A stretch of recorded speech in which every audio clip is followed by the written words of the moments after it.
Hello friends, inverse circular ফাংশনের এটা prove করব। লেফট আর রাইটের সাথে এটা প্রুভ হবে। কিভাবে করব? কস ইনভার্স 2/√5 লিখি। এটাকে আমি যদি কসে ইনভার্সে যদি আমি চেঞ্জ করে নিই তাহলে রুট ওভার হয় 1 - 1/x², মানে এটা 10। কারণ we know the formula, sine inverse এক্সটাকে লেখা যায় কস ইনভার্স 1 - x²। এটা এর রেসপেক্টে আমি এটা করেছি। এবার এটাকে জাস্ট যদি আমি একটু সলভ করি, 2/√5 প্লাস কস ইনভার্স এটা আসছে 3/√10। তাহলে এটাকে আমি এক্স ধরছি আর এটাকে আমি ওয়াই ধরে নিচ্ছি। তাহলে দেখে নিই এক্স প্লাস ওয়াইটা গ্রেটার ইকুয়ালস টু 0। হ্যাঁ, গ্রেটার ইকুয়ালস টু 0 হবে। তখন তাহলে ফর্মুলা কি হয়? Cos inverse x cos inverse ওয়াইয়ের যে ফর্মুলা হয়, কস ইনভার্স এটা হয় x y minus 1 - x² root over into 1 - y²।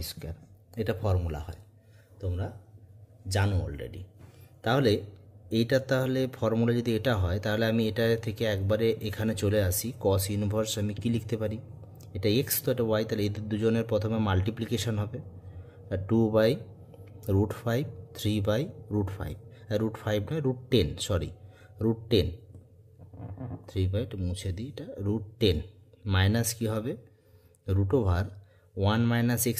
তাহলে 1 - x² মানে এটা হলো স্কোয়ার করলে 4/5 হবে, 4/5 ইন্টু রুট ওভার 1 - y² মানে কত হচ্ছে? 1 - 3² মানে 9 আর 10, 9/10 হচ্ছে।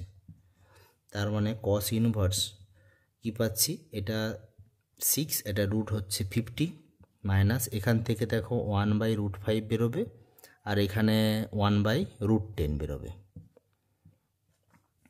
তার মানে আসছে কস ইনভার্স 6/√50 মাইনাস 1/√50, এটা আসছে। এবার এটাকে যা সলভ করে ফেলো, তাহলে কস ইনভার্স কী হচ্ছে? এখানে ইকুয়াল সাইন দাও। কস ইনভার্স হয়ে যাচ্ছে 5/√50। তার মানে √50 মানে কত? 5√2 হয়। তাহলে 5 কেটে যাবে। তাহলে কস ইনভার্স হয়ে যাচ্ছে পাই/2 1/√2 পাই/2 আসছে। আচ্ছা, 1/√2 আসছে এটা সলভ করলে। তার মানে কস ইনভার্স কস π/4। তার মানে দেখো এটা প্রপার্টি π/4 হবে ফাইনাল অ্যান্সার, π/4। তাহলে হয়ে গেল লেফট হ্যান্ড সাইড আর রাইট হ্যান্ড সাইড। এটাকে যদি আমি লেফট হ্যান্ড সাইড ধরতাম তাহলে এটা সমান হয়ে যাবে রাইট হ্যান্ড সাইড। এটা হয়ে যাবে proved. Thank you very much.